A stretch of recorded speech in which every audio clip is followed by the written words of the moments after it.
বন্ধুরা, আলোচনা করব আরএস খতিয়ান অর্থাৎ জমি জমার আমাদের দেখে সর্বশেষ যে খতিয়ানটি বা সেই খতিয়ানের পর্চা চেনার সহজ উপায় আর এই আরএস পর্চার গুরুত্ব, এটা কোথায় পাওয়া যায়, কিভাবে সংগ্রহ করবেন, আর এই আরএস পর্চার পাওয়ার জন্য কোথায় যেতে হবে, কত টাকা খরচ হবে, জমির এই পর্চা সংগ্রহে না থাকলে ভবিষ্যতে আপনার কি জাতীয় সমস্যার মুখোমুখি হতে হয়, সে সকল বিষয়ে বিস্তারিত কথা বলতে আমি PM সিরাজুল ইসলাম সিরাজ প্রামাণিক, আইনজীবী, বাংলাদেশ সুপ্রিম কোর্ট, আজ আপনাদের মাঝে হাজির হয়েছি। তবে মূল আলোচনা শোনার আগে আমাদের ল টিপস বিডি চ্যানেলটি সাবস্ক্রাইব করুন, বেল বাটনে ক্লিক করুন।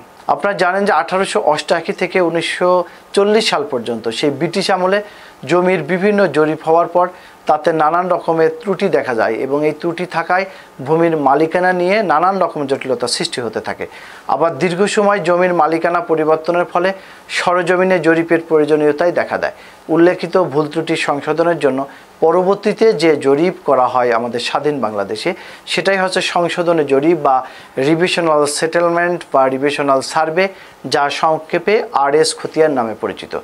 এই আরএস জরিপের আগে একটা জরিপ হয়েছিল যেটা CS জরিপ। এই জরিপের সময় জরিপ কর্মচারীরা সরজমিন তদন্ত করেনি, তাতে অনেক ত্রুটি বিচ্যুতি রয়ে গেছে। আর ওই ত্রুটি বিচ্যুতি দূর করার জন্যই সরকার দেশের বিভিন্ন অঞ্চলে সরজমিন ভূমি মাপযোগ করে পুনরায় খতিয়ান প্রস্তুত করার উদ্যোগ নেয়। সারা দেশে এখন পর্যন্ত তা সমাপ্ত না হলেও অনেক জেলাতেই কিন্তু আরএস সর্বশেষ এই খতিয়ানটি চূড়ান্তভাবে প্রকাশিত হয়েছে। সরকারি আমিনরা মাঠে গিয়ে সরজমিন জমি মাপামাপি করে এই খতিয়ান প্রস্তুত করেন বলে তাতে ভুল ত্রুটি কম লক্ষ্য করা যায়। এই আরএস পর্চা বা পর্চা চেনার সহজ উপায় হচ্ছে নাম্বার 1, এই পর্চা কিন্তু প্রিন্টেড বা প্রত্যেক অংশীদারের হিস্সা অংশ আলাদা আলাদা করে নির্ধারণ করে দেওয়া হয়েছে। নাম্বার 2, এতে অঙ্কের কলাম এবং রাজস্বর কলাম পাশাপাশি অবস্থান করে। নাম্বার 3, 1982 সালের পরে এই পর্চায় থানা কথাটির পাশাপাশি উপজেলার কথাটিও লেখা রয়েছে। নাম্বার 4, এই পর্চা আড়াআড়ি বা খাড়াখাড়িভাবে উভয় প্রকারেই পাওয়া যায়। এতে আড়াআড়িভাবে পর্চাটি এক পৃষ্ঠা সম্বলিত আর খাড়াভাবে পর্চাটি উভয় পৃষ্ঠায় সম্বলিত। নাম্বার 6, আরএস খতিয়ান উপরে নিচেই লম্বা সাধারণত দেখা যায়। নাম্বার 7, আরএস খতিয়ানের প্রথম পৃষ্ঠার নিচে বাম দিকে 105, 106, 108, 109 ধারা মতে খতিয়ান নাম্বারে কথাগুলো লেখা থাকে। নাম্বার 8, প্রথম পৃষ্ঠার উপরে জেলা, মৌজা এবং খতিয়ান নাম্বার লেখা থাকে, তবে এই খতিয়ান নাম্বারে কেবল একটা নাম্বারই লেখা থাকে। নাম্বার 9, আরএস খতিয়ানের দ্বিতীয় পৃষ্ঠার দাগ নম্বর কলামের উপর সীমানা দখলদার নামে একটি কলাম আছে, যা অন্য কোনো খতিয়ানে থাকে না।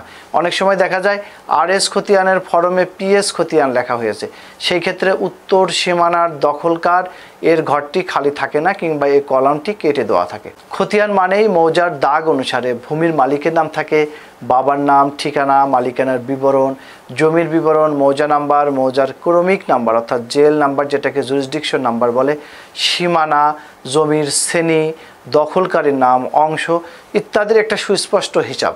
যখন একটি পৃথক কাগজে খতিয়ানের অনুলিপি তৈরি করা হয় তখন সেটাকে পর্চা বলা হয়। ভূমি উন্নয়ন কর আদায়, দখলের প্রমাণ, হস্তান্তর, বিবাদ নিষ্পত্তি সহজকরণ, জমির দাগ, অংশ, হিস্সা, জমির শ্রেণী জানার জন্য জমি বেচা কেনার সময় কিন্তু এই জমির খতিয়ানের বিশেষ প্রয়োজন হয়, বিশেষ করে সর্বশেষ আরএস খতিয়ান। আর অনলাইনে আরএস খতিয়ান পেতে চাইলে land.gov.bd ওয়েবসাইট থেকে ঘরে বসে আপনি কিন্তু এই আরএস খতিয়ানটি তুলে নিতে পারেন। সম্মানিত ভিউয়ার্স, আরএস খতিয়ান কি, এই খতিয়ানের প্রয়োজনীয়তা কি, আর এই খতিয়ান চেনার উপায় কি, আর জমি বিক্রির সময় এই খতিয়ানের গুরুত্ব কি, এই বিষয়ে যদি আরও কিছু জানতে চান তাহলে আমাদের সাথে যোগাযোগ করতে পারেন। ভিডিওর স্ক্রিনে mobile number, email, WhatsApp number দেওয়া আছে। আমরা উপযুক্ত সম্মানী প্রাপ্তির মাধ্যমে আপনাদেরকে আইনি সহায়তা দিয়ে থাকি। আজ এ পর্যন্তই। সবাই ভালো থাকবেন, সুস্থ থাকবেন, আমাদের চ্যানেলটিতে সাবস্ক্রাইব করতে ভুলবেন না।